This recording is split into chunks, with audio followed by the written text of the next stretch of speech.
প্রিয় শিক্ষার্থীরা, সবাইকে প্রীতি ও শুভেচ্ছা জানিয়ে আজকে আমার নিয়মিত অনলাইন ক্লাস শুরু করছি। আজকে আমার ক্লাসের আলোচ্য বিষয় হচ্ছে নবম দশম শ্রেণীর বিজ্ঞান বিষয়ে দশম অধ্যায়ে এসো বল কি জানি। এই এসো বল কি জানি আমি অবশ্য আগে অনেক ক্লাস দিয়েছিলাম। আজকে আমি তিনটা সৃজনশীল তোমাদের সম্মুখ উপস্থাপন করেছি। এই তিনটা সৃজনশীলের গগই আমি আলোচনা করব, কেমন? যেহেতু গগুলো একটু ম্যাথমেটিক্যাল টাইপের, সেই জন্য আমি এগুলাই আলোচনা করছি আজকে। তো শুরুতে আমি প্রথম যে সৃজনশীলটি দিয়েছি সেটি একটু উদ্দীপকটা পড়ছি, একটু ভালো করে খেয়াল করুন। যে 100 কেজি ভরে বস্তুর উপর 500 নিউটন বল প্রয়োগ করা হয়। আমাদের উদ্দীপকটা হচ্ছে এতটুকুই যে 100 কেজি ভরের বস্তুর উপর 500 নিউটন বল প্রয়োগ করা হলো, কেমন? এখন প্রথম প্রশ্ন হচ্ছে ত্বরণ নির্ণয় করুন। তাহলে দেখো, আমরা কিন্তু এর আগে পড়েছিলাম বল সম্পর্কে একটা সূত্র পড়েছিলাম যে F সমান ma, কেমন? তাহলে দেখো সেই সূত্রটাই আমরা এখানে প্রয়োগ করব। তাহলে দেখো, প্রথমে আমাদেরকে কি কি দেওয়া আছে সেই বিষয়গুলো লিখতে হবে। যেমন এখানে আমাকে ভর দেওয়া আছে, বল দেওয়া আছে, কেমন? ত্বরণ, অর্থাৎ এখানে স্মল m দেওয়া আছে, ক্যাপিটাল F দেওয়া আছে, এবং আমাকে নির্ণয় করতে হবে স্মল a, অর্থাৎ ত্বরণ নির্ণয় করতে হবে, কেমন? তাহলে দেখো, শুরুতেই আমি দেওয়া আছে দিয়ে লিখব, কেমন? দেওয়া আছে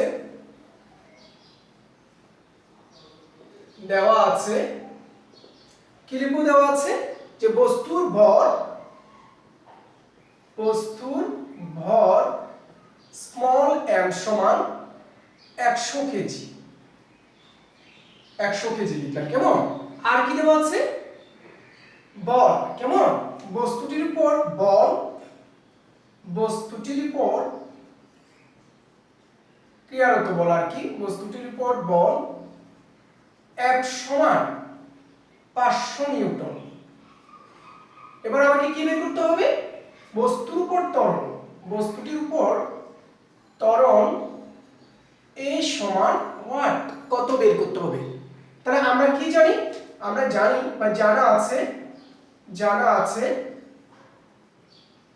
F সমান ma। F সমান কি? ma জানা আছে, কিন্তু আমাকে কি বের করতে হবে? a বের করতে হবে, তাই না? তাহলে আমি কি করব? পক্ষান্তর করব, ma সমান f বা a সমান f বাই m, ঠিক আছে? তাহলে আমি যদি মান বসাই, দেখো তো কত হয়। f ছিল কত?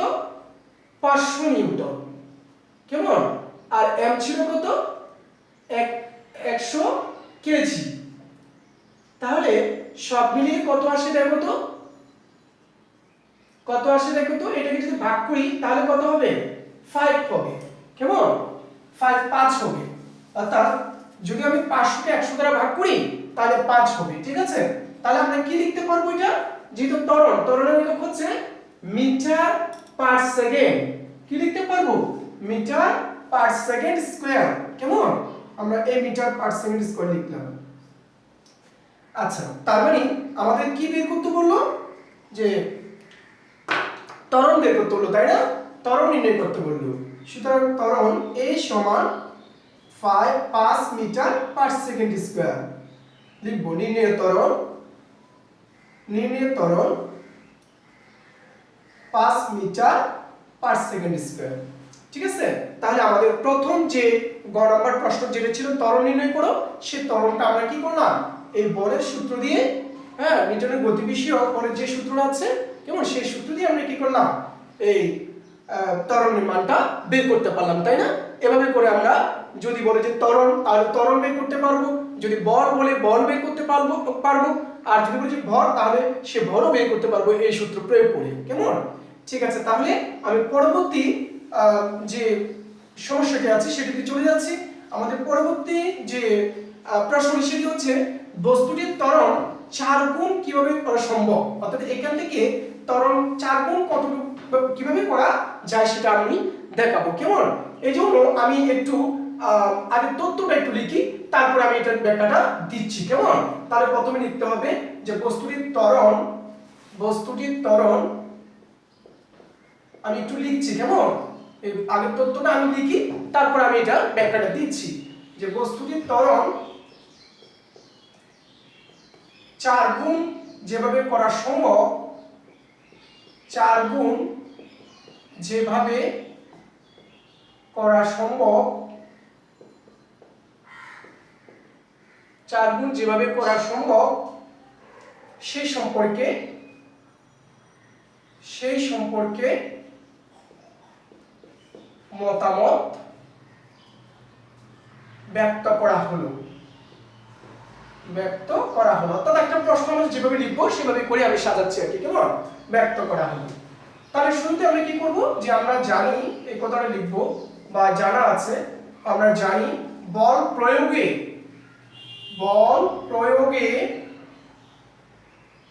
আমরা জানি বল প্রয়োগে বস্তুর ত্বরণ কি হয়?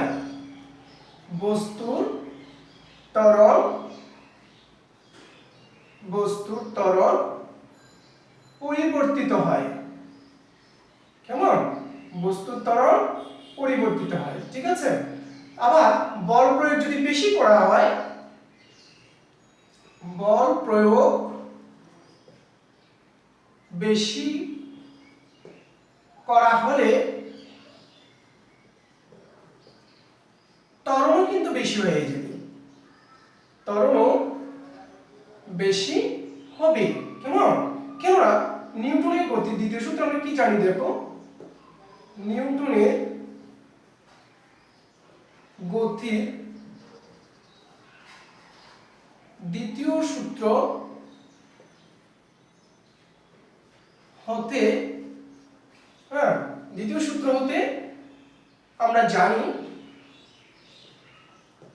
আমরা জানি যে বস্তুর ভরবেগের পরিবর্তনের হার, বস্তুর ভরবেগের পরিবর্তনের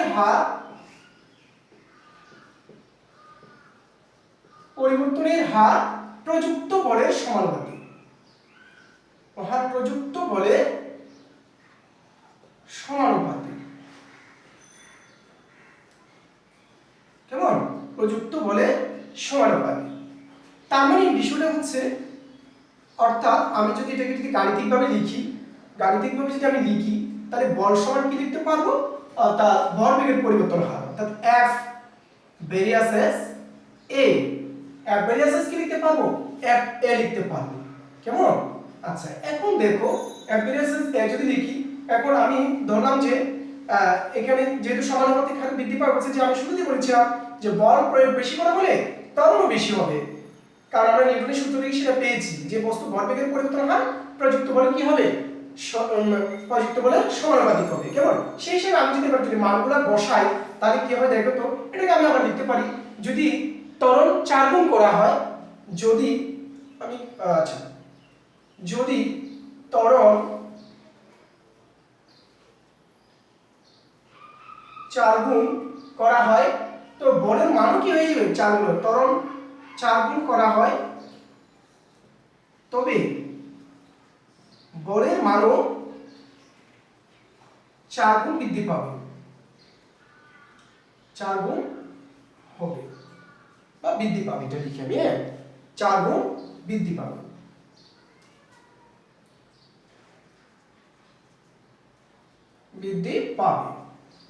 ঠিক আছে?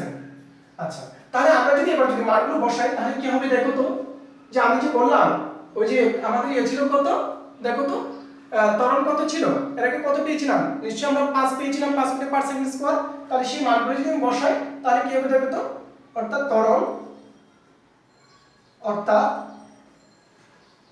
ত্বরণ কি হবে দেখি বলো তো, যেহেতু 4 গুণ বৃদ্ধি পাবে বলছে, তাহলে 5 গুণ 4, তার মানে কত? 20 মিটার পার সেকেন্ড স্কয়ার। ত্বরণ 4 গুণ বৃদ্ধি পাবে। কেমন? সেই হিসেবে আমরা এবার বলের মান কত হবে তাহলে? সুতরাং বলের মান কত হবে দেখো, F সমান, এটা ত্বরণ A ছিল, কত হবে? যে 500 নিউটন ইনটু 4, তার মানে কত হবে? 2000 নিউটন। কেমন? 2000 নিউটন আসবে। তার মানে আমরা সবশেষে বলতে পারি কি তাহলে, যে এই আলোচনার প্রেক্ষিতে আমরা বলতে পারি কি, যে 2000 নিউটন যদি বলা হলো না, বস্তুটির ত্বরণ 4 গুণ কিভাবে করা সম্ভব, অর্থাৎ এটাকে যদি আমরা 2000 নিউটন করতে পারি, বলটাকে যদি আমরা 2000 নিউটন করতে পারি, তাহলে বস্তুর ত্বরণে কি হয়ে যাবে, 4 গুণ হারে বৃদ্ধি পাবে। ঠিক আছে, এভাবে করে আমরা কি করতে পারি, এই ধরনের প্রশ্ন যখন আসবে তখন আমরা সমাধান দিতে পারবো। তাহলে কি বললাম, যেটা আমরা আগেই এই প্রয়োগটা করেছিলাম, কেমন, অর্থাৎ এই যে নিউটনের গতির দ্বিতীয় সূত্র যেটা ছিল বস্তুর ভরবেগের পরিবর্তন প্রযুক্ত বলে সমানুপাতিক, কেমন, তো সেখান থেকে কিন্তু আমরা এই ধরনের প্রশ্ন আসে সেগুলো আনসার করতে পারবো। তার মানে কি, যে এখানে বল ছিল কত, ত্বরণ আমরা যেটা পেয়েছি, ত্বরণ আমরা কত পেয়েছি, এই যে উদ্দীপক যেটা ছিল সেটার জন্য আমরা ত্বরণ পেয়েছিলাম 5 মিটার পার সেকেন্ড স্কয়ার, কেমন, ওটাকে যদি 4 গুণ করা হয় তাহলে কত হবে, তাহলে 20 মিটার পার সেকেন্ড স্কয়ার।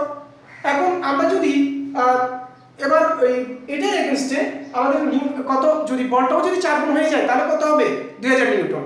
অর্থাৎ এই 2000 নিউটন বল প্রয়োগ করতে হলে আমাকে ত্বরণ কত করতে হবে, ত্বরণ 4 গুণ হতে হলে 2000 নিউটন বল প্রয়োগ করতে হবে আমাদের, কেমন, অর্থাৎ 2000 নিউটন বল প্রয়োগ করলে ত্বরণ 4 গুণ, এই যে বলছে বস্তুটি ত্বরণ 4 গুণ কিভাবে করা সম্ভব, অর্থাৎ যদি বলটা হয় কত 2000 নিউটন, তাহলে এটা 4 গুণ করা সম্ভব হবে।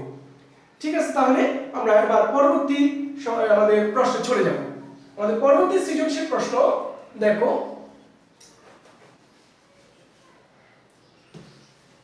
যে একটি বস্তুর আদিবেগ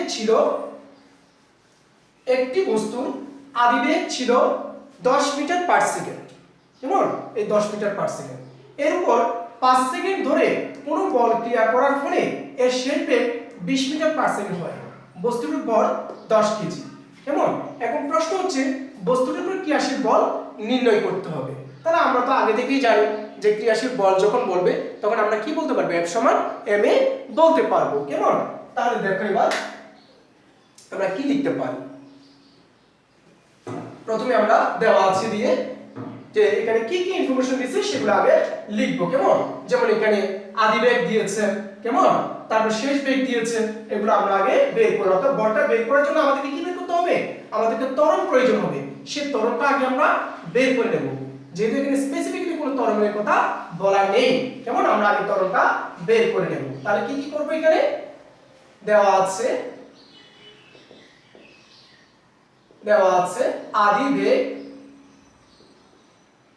আদিবেগ u সমান, আদিবেগ কত, 10 metre per second, 10 metre per second. তারপরে কি দেওয়া আছে,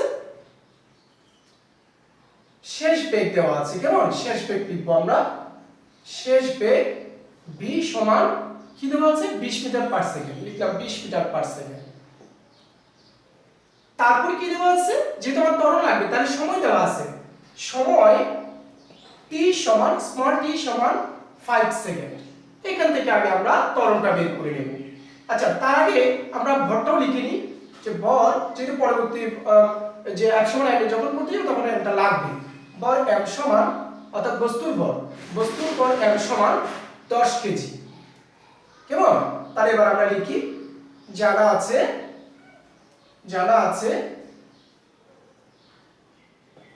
ত্বরণ a সমান b - u / t, কেমন। তাহলে কি হয় দেখো তো, b হচ্ছে কত, 20 metre per second minus u হচ্ছে 10 মিটার পার সেকেন্ড, তারপর t হচ্ছে 5 সেকেন্ড। তাহলে সব মিলিয়ে কি আসে দেখো তো, 20 থেকে 10 গেলে 10 হয় মিটার পার সেকেন্ড, আর এখানে 5 সেকেন্ড। তাহলে যদি আমি কাটাকাটি করি 2 মিটার পার সেকেন্ড স্কয়ার, তাহলে এই যে সেকেন্ডের উপরে চলে এলে পার সেকেন্ড হবে, তাহলে পার সেকেন্ড মানে পার সেকেন্ড স্কয়ার, তাহলে আমার ত্বরণ চলে আসলো, কেমন, 2 মিটার পার সেকেন্ড স্কয়ার ত্বরণ চলে আসলো। এখন আমি কি করতে পারবো, তাহলে দেখো এই জায়গা থেকে আমাকে এবার কি করতে হবে, বলের মান নির্ণয় করতে হবে। আবার বল F সমান ma, তাহলে m কিন্তু আমার জানা আছে, তাই না, 10 কেজি দিলাম, 10 কেজি, আর a হচ্ছে কত, a হচ্ছে আমাদের 2 মিটার পার সেকেন্ড স্কয়ার, তাহলে কত আসলো দেখো তো, 20 বলের একক নিউটন, সেজন্য আমি নিউটন দিলাম। তার মানে আমার বস্তুটির উপর ক্রিয়াশীল বল কত আসলো, 20 নিউটন। তাহলে কি লিখতে পারবো আমরা, সুতরাং বস্তুর উপর ক্রিয়াশীল বল, বস্তুটির উপর ক্রিয়াশীল বল 20 নিউটন, কেমন, 20 নিউটন। আচ্ছা, তাহলে আমরা এই গ নম্বরের উত্তর পেয়ে গেলাম। এখন আমরা পরবর্তী প্রশ্নে চলে যাব। কেমন? আমাদের পরবর্তী প্রশ্ন হচ্ছে যে উক্ত বস্তুটির বেগে একই পরিবর্তন 2 সেকেন্ডের মধ্যে ঘটাতে হলে পূর্বের তুলনায় কত গুণ বল প্রয়োগ করতে হবে তা বিশ্লেষণ করতে হবে। কেমন? তাহলে দেখো এবার ওটা কিভাবে করব আমরা।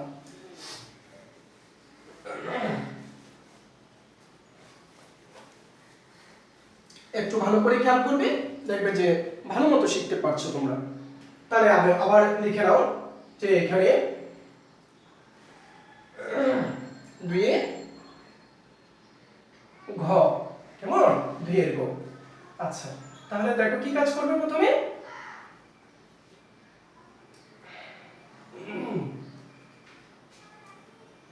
আমাদের কি কি দেওয়া আছে আগে সেগুলো লিখবো। কেমন?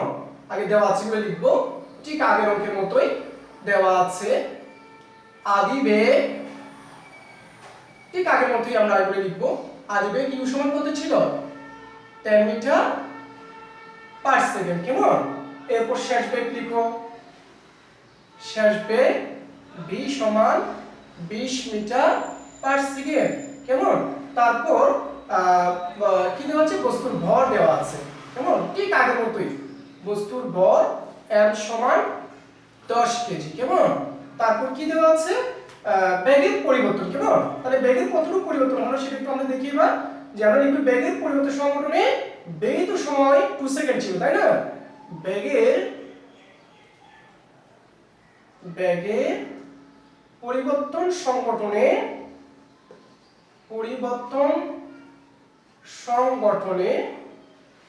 ব্যয়িত সময় 2 সেকেন্ড হলে যে ত্বরণ, এক্ষেত্রে ত্বরণের কি পরিবর্তন হবে আমরা সেটা দেখব। কেমন? ত্বরণ a সমান v minus u divided by t। এবার এটা লিখলাম, ঠিক আছে? তাহলে দেখো তো কি হবে, আমরা যদি মানটা যদি বসাই তাহলে কি হবে? 20 মাইনাস 10, আর নিচে সময়টা কত ছিল? যেটা 2 সেকেন্ড ছিল, তাই না? তাহলে 2 সেকেন্ড লিখলাম। তাহলে সব মিলিয়ে কত আসলো? 20 থেকে 10 গেলে 10, আর তার মানে 5 মিটার পার সেকেন্ড স্কয়ার। কেমন? ত্বরণের একক হচ্ছে মিটার পার সেকেন্ড। তার সেক্ষেত্রে পরিবর্তিত বলটা কত আসে সেটা একটু আমরা দেখবো এবার। কেমন? তাহলে 2 সেকেন্ড সময়ে, অর্থাৎ এখানে পরিবর্তন 2 সেকেন্ড ছিল না, সেই 2 সেকেন্ড সময়ে ত্বরণটা কত আসবে সেটা আমরা বের করলাম। কেমন? এবার আমরা কি করব তাহলে? বলের মানটা বের করব, ঠিক আছে? তাহলে এক্ষেত্রে প্রযুক্ত বলটা কত আসে সেটা একটু দেখব। সুতরাং প্রযুক্ত বল F সমান কি? ma। তাহলে আমি এখানে মানটা লিখি, m হচ্ছে কত? 10 কেজি। কেমন? আর এখানে a হচ্ছে কত? 5 মিটার পার সেকেন্ড স্কয়ার। তাহলে সব মিলিয়ে কত? 50 নিউটন আসলো, তাই না? 50 নিউটন আসলো। এবার আমরা কি করব তাহলে? আমাদের গহতে যে বলটা পেয়েছিলাম আমরা, কারণ আমাদের প্রশ্ন হচ্ছে যে পূর্বের তুলনায় কত বল প্রয়োগ করতে হবে সেটা আমাদের বের করতে হবে। তাহলে গহতে যে বলটা পেয়েছি সেটা কত ছিল সেটা লিখব আমরা এবার। গহতে প্রাপ্ত বল ছিল কত? নিশ্চয় 20 নিউটন ছিল। গহতে প্রাপ্ত বল F সমান 20 নিউটন। কেমন? তো এখানে একটা কাজ করতে পারি আমরা, গয়ে যেটা পেয়েছি সেটাকে F প্রাইমও দিতে পারি, চাইলে F প্রাইম দিতে পারি। কেমন? আর একটা যদি হয় F, গয়েরটা হচ্ছে F প্রাইম, এভাবে দিতে পারি। আচ্ছা, তাহলে পেয়ে গেলাম আমরা। কেমন? এখন আমরা যদি কম্পেয়ার করি তাহলে কি হবে দেখো তো, যে F বাই F প্রাইম সমান, এখন আমি যদি কম্পেয়ার করি F by F prime, F ছিল কত? 50 নিউটন, আর F প্রাইম ছিল কত? 20 নিউটন। তাহলে কাটাকাটি করলে কত হবে? 5/2। অর্থাৎ আমি যদি এটাকে এভাবে লিখি যে F বাই F প্রাইম। কেমন? তাহলে F সমান কি লিখতে পারবো? F সমান কি লিখতে পারবো দেখি বলো তো, যে এটাকে যদি ভাগ করি RI। কেমন? RI অর্থাৎ 2.5 F প্রাইম। কেমন? 2.5 F প্রাইম আমরা লিখতে পারবো। তার মানে কি আগের তুলনায় আড়াই গুণ বৃদ্ধি করতে হবে, তাই না? এই যে আমাদের প্রশ্ন করা হয়েছে যে একই পদ্ধতি 2 সেকেন্ডের মধ্যে ঘটাতে হলে পূর্বের তুলনায় কত গুণ বল প্রয়োগ করতে হবে তা দিয়েছে। তার মানে আগের চেয়ে আড়াই গুণ কি করতে হবে? বল বেশি প্রয়োগ করতে হবে। কেমন? তাহলে আমরা সেটাই লিখব যে 2 সেকেন্ডের মধ্যে যদি আমরা পরিবর্তনটা ঘটাতে চাই তাহলে আগের তুলনায় আমাদের কি করতে হবে? আড়াই গুণ বেশি বল প্রয়োগ করতে হবে। কেমন? এখানে সেটাই লিখবি যে পূর্বের তুলনায়, অতএব অতএব পূর্বের তুলনায় 2.5 গুণ বেশি বল প্রয়োগ করতে হবে। কেমন? প্রয়োগ করতে হবে। এই হচ্ছে আমাদের রেজাল্টটা। কেমন? আচ্ছা, তাহলে এভাবে করে আমরা যত ধরনের প্রশ্ন আসবে এগুলো আনসার করতে পারব। তাহলে এবার আমি পরবর্তী আমাদের সৃজনশীল প্রশ্নে চলে যাচ্ছি। আমাদের পরবর্তী যে সৃজনশীল প্রশ্নটি আছে সেটি হচ্ছে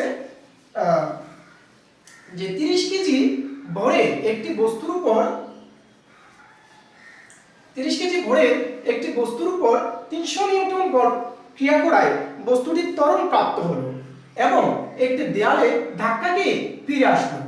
এখন প্রশ্ন হচ্ছে বস্তুটির ত্বরণ নির্ণয় করতে বললো। তাহলে আমরা একই সূত্র এখানেও প্রয়োগ করব। তাহলে দেখো কি লিখবো, দেওয়া আছে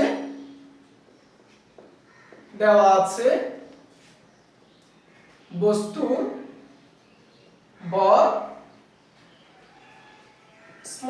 m সমান 30 কেজি।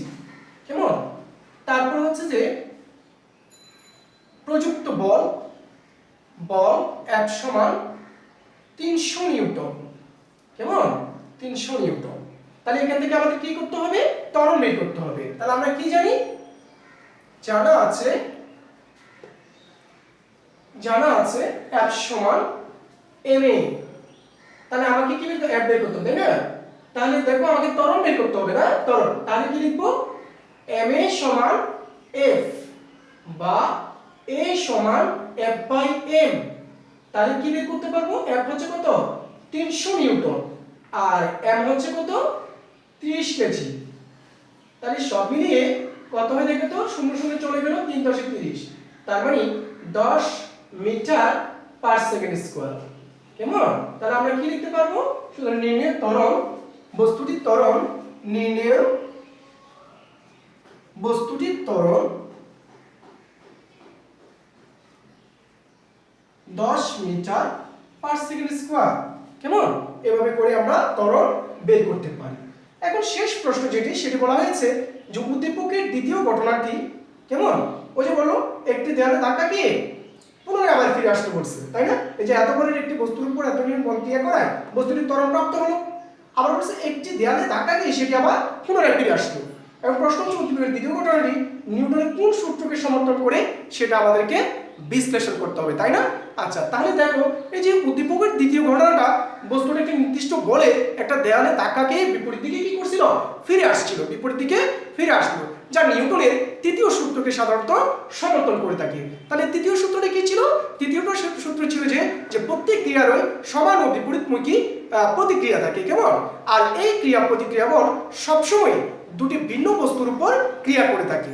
যে প্রতিক্রিয়া বলটি ততক্ষণই থাকবে যতক্ষণ পর্যন্ত ক্রিয়া বলটি থাকবে। তাহলে ক্রিয়া প্রতিক্রিয়া বল হয় বস্তুগুলোর স্থির অবস্থায় বা গতিশীল অবস্থায় বা সাম্যাবস্থায় থাকা বা একে অপরের সংস্পর্শে থাকা বা না থাকার উপর নির্ভরশীল নয়। কেমন? সেই হিসেবে এই উদ্দীপক অনুযায়ী যে নির্দিষ্ট ত্বরণী বস্তুটি একটি দেওয়ালের ধাক্কা খেয়ে আবার কি হলো? ফিরে আসলো। এই ক্ষেত্রে নির্দিষ্ট ত্বরণ সম্পন্ন বস্তুটি একটি নির্দিষ্ট বলে ধাক্কা খেলো, যা ক্রিয়া করলো। তখন দেয়ালটি বস্তুটিকে বিপরীত দিকে ধাক্কা প্রদান করলো, যার ফলে সেখানে একটা কি প্রতিক্রিয়া বল সৃষ্টি হলো। কেমন? এই বলের দরুন এই বস্তুটি পেছনের দিকে কি হলো? ফিরে আসলো, যার ফলে এখানে আমাদের এই ঘটনাটা যে নিউটনের যে দ্বিতীয় সূত্রকে সমর্থন করে সেটা আমরা কি করতে পারি? এই তথ্যের মাধ্যমে উপস্থাপন করতে পারি। কারণ ওই যে নিউটনের তৃতীয় সূত্রটা কি ছিল? যে তৃতীয় সূত্রটা কি ছিল?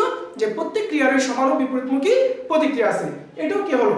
যে ওখানে ধাক্কা খেয়ে পুনরায় আবার এদিকে বিপরীত দিকে চলে আসলো। তাহলে আমরা স্পষ্ট এটা বুঝতে পারছি যে এটা নিউটনের তৃতীয় সূত্রকে সমর্থন করেছে। ঠিক আছে প্রিয় শিক্ষার্থীরা, আজকের মতো আমার ক্লাস এখানেই শেষ করছি। সবাইকে আবারও ধন্যবাদ জানিয়ে শেষ করলাম আমার ক্লাস।